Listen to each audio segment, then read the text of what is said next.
BA ಮೂರನೇ sem ವಿದ್ಯಾರ್ಥಿಗಳಿಗೆ 2020-21 ಅವಧಿಯ ಹೃದಯಪೂರ್ವಕವಾದಂಥ ಸ್ವಾಗತ ಕೋರುತ್ತೇನೆ. ಈ ವರ್ಷದ ಅವಧಿಯಲ್ಲಿ ನೀವುಗಳು ಭಾರತದ ಇತಿಹಾಸದ ಮುಂದುವರಿದ ಭಾಗವಾದ ಮಧ್ಯಯುಗೀನ ಭಾರತದ ಇತಿಹಾಸವನ್ನು ಅಧ್ಯಯನ ಮಾಡ್ತೀರಿ. ಅದನ್ನು ನಾವು ಮೆಡಿವಲ್ ಇಂಡಿಯನ್ ಹಿಸ್ಟರಿ ಅಂತ ಕರಿತೇವೆ. ಸೊ ನಿಮಗೆ ಆಗಲೇ ತಿಳಿಸಿದಂತೆ ಭಾರತ ಇತಿಹಾಸವನ್ನು ಇಂಡಿಯನ್ ಹಿಸ್ಟ್ರಿ ಅಂತ ಕರಿತೇವೆ, ಹಿಸ್ಟರಿ ಅಂಡ್ ಆರ್ಕಿಯಾಲಜಿ ಅಂತ ನಾವು ಕರಿತೇವೆ. ಅದರಲ್ಲಿ ancient Indian history, medieval Indian history and modern Indian history ಅಂತ ಕರಿತಾ ಇದ್ದೇವೆ. ಸೊ BA ಭಾಗ 2 ಅಥವಾ 3ನೇ ಸೆಮ್ ಮತ್ತು 4ನೇ ಸೆಮ್ಗೆ ಮಧ್ಯಯುಗೀನ ಭಾರತದ ಇತಿಹಾಸ ಎಂದು ಪರಿಗಣಿಸಿದ್ದು, ಅದರಲ್ಲಿ 3ನೇ ಸೆಮ್ನಲ್ಲಿ ದೆಹಲಿಯ ಸುಲ್ತಾನರು, 4ನೇ ಸೆಮ್ನಲ್ಲಿ ಮೊಘಲರ ಅಧ್ಯಯನ ಮಾಡುತ್ತೇವೆ. ಒಟ್ಟಾರೆ ಈ ಕಾಲವನ್ನ ನಾವು ಮುಸ್ಲಿಮರ ಆಳ್ವಿಕೆಯ ಅವಧಿ ಎಂದು ಪರಿಗಣಿಸುತ್ತೇವೆ. ಹಾಗಾದರೆ ಕರ್ನಾಟಕ ವಿಶ್ವವಿದ್ಯಾಲಯದ ಆದೇಶದ ಪ್ರಕಾರ ಈ ಅವಧಿಯಲ್ಲಿ ನೀವು ಓದಬೇಕಾಗಿರತಕ್ಕಂಥ ವಿಷಯ ಯಾವುದು ಆ ಕುರಿತು ಗಮನಿಸೋಣ. ಸೊ ಮಧ್ಯಯುಗೀನ ಭಾರತದ ಇತಿಹಾಸದ ದೆಹಲಿ ಸುಲ್ತಾನರ ಕಾಲದ ಪಠ್ಯಕ್ರಮ ನೋಡಲಾಗಿ ಅದರಲ್ಲಿ ಮೂಲಾಧಾರಗಳು. ಈ ಮೂಲಾಧಾರಗಳಲ್ಲಿ ಸಾಹಿತ್ಯಿಕ ಮೂಲಾಧಾರಗಳು ಮತ್ತು ಪುರಾತತ್ವ ಮೂಲಾಧಾರಗಳು. ಸೊ ಇತಿಹಾಸ ರಚನೆಯಲ್ಲಿ ಇವುಗಳ ಪಾತ್ರ ಏನು ಎಂಬುದನ್ನು ಇಲ್ಲಿ ಅಧ್ಯಯನ ಮಾಡುತ್ತೇವೆ. ಹಾಗೆ ನಂತರದಲ್ಲಿ ಗುಲಾಮ ಸಂತತಿ ಬಿ ಸೆಕ್ಷನ್ ಅಲ್ಲಿ. ಸೊ ಇದರಲ್ಲಿ ಕುತುಬುದ್ದೀನ್ ಐಬಕ, ಇಲ್ತಮಿಷ್, ರಿಜಾ ಬೇಗಮ್ಮ ಮತ್ತು ಬಲ್ಬನ್ನ. ಸೊ ಗುಲಾಮ ಸಂತತಿ ಈ 4 ವರ್ಷಗಳ ಕಾಲದಲ್ಲಿನ ಜೀವನ ಮತ್ತು ಸಾಧನೆಗಳನ್ನು ಗಮನಿಸುತ್ತೇವೆ. ನಂತರದಲ್ಲಿ ಖಿಲ್ಜಿ ಸಂತತಿ, ಇದರಲ್ಲಿ ಅಲ್ಲಾವುದ್ದೀನ್ ಖಿಲ್ಜಿ ಅವನ ಸೈನಿಕ ಸಾಧನೆಗಳು ಮತ್ತು ಆಡಳಿತಾತ್ಮಕ ಸಾಧನೆಗಳು. ಹಾಗೂ ಸಿದಲ್ಲಿ ತಗಲಕ್ ಸಂತತಿ, ಇದರಲ್ಲಿ ಮಹಮ್ಮದ್ ಬಿನ್ ತುಘಲಕ್ ಅವನ ಆಡಳಿತಾತ್ಮಕ ಪ್ರಯೋಗಗಳು ಹಾಗೂ ಫಿರೋಜ್ ಶಾ ತುಘಲಕ್ ಆತನ ಸುಧಾರಣೆಗಳು. ನಂತರದಲ್ಲಿರ್ತಕ್ಕಂಥ ಸೈಯದ್ ಮತ್ತು ಲೋಧಿ ಸಂತತಿಯ ಸಾಧನೆಗಳನ್ನು ನೋಡುತ್ತೇವೆ. ಅದರ ನಂತರದಲ್ಲಿ ದೆಹಲಿ ಸುಲ್ತಾನರ ಅವನತಿ. ಸೊ ದೆಹಲಿ ಸುಲ್ತಾನಕ್ಕೆ ಸಂಬಂಧಿಸಿದಂತ ಈ ವಿಷಯಗಳನ್ನು ನಾವು ಈ ಘಟಕ 1ರಲ್ಲಿ ಸುಮಾರು 22 ತಾಸುಗಳ ಅವಧಿಯಲ್ಲಿ ಅಧ್ಯಯನ ಮಾಡಬೇಕಾಗುತ್ತದೆ.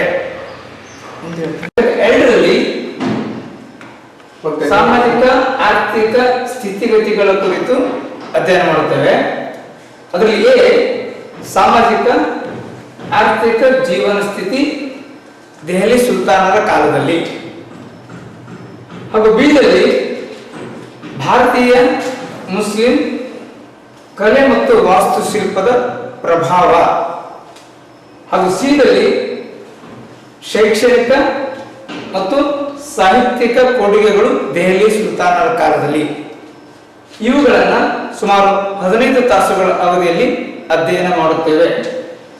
ಹಾಗೆ ಘಟಕ 3ರಲ್ಲಿ ದಕ್ಷಿಣ ಭಾರತದ ಇತಿಹಾಸದಲ್ಲಿನ ವಿಜಯನಗರದ ಇತಿಹಾಸವನ್ನು ಅಧ್ಯಯನ ಮಾಡುತ್ತೇವೆ. ಅದರಲ್ಲಿ ವಿಜಯನ ಸಾಮ್ರಾಜ್ಯದ ಉಗಮ ಹಾಗೂ ಈ ಸಾಮ್ರಾಜ್ಯವನ್ನು ಕಟ್ಟಿದವರು ಕನ್ನಡದವರೇ ಅಥವಾ ತೆಲುಗಿನವರೇ ಎಂಬ ಅಭಿಪ್ರಾಯಗಳ ವಿವರಣೆ. ಹಾಗೂ ಇದರಲ್ಲಿಯೇ ಕೃಷ್ಣದೇವರಾಯನ ಜೀವನ ಮತ್ತು ಸಾಧನೆಗಳನ್ನು ಅಭ್ಯಾಸ ಮಾಡುತ್ತೇವೆ.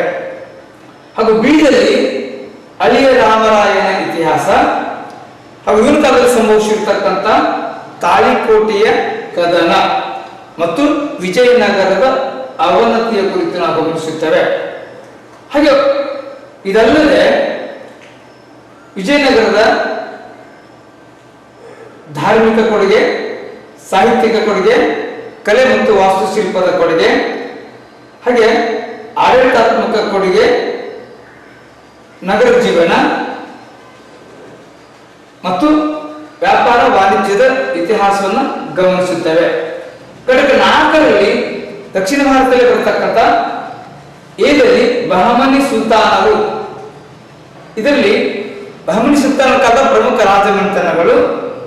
ಅದರಲ್ಲಿ ಪ್ರಮುಖವಾಗಿ ನಾವು ಮಹಮ್ಮದ್ ಗವಾನನ ಕುರಿತು ಗಮನಿಸುತ್ತೇವೆ, ಅವನ ಜೀವನ ಮತ್ತು ಸಾಧನೆಗಳು ಹಾಗೂ ಬಹಮನಿ ಸುಲ್ತಾನ ಕಾಲದ ಕಲೆ ಮತ್ತು ವಾಸ್ತುಶಿಲ್ಪ. ಬಿದಲ್ಲಿ ಬಿಜಾಪುರದ ಆದಿಲ್ ಶಾಹಿಗಳು.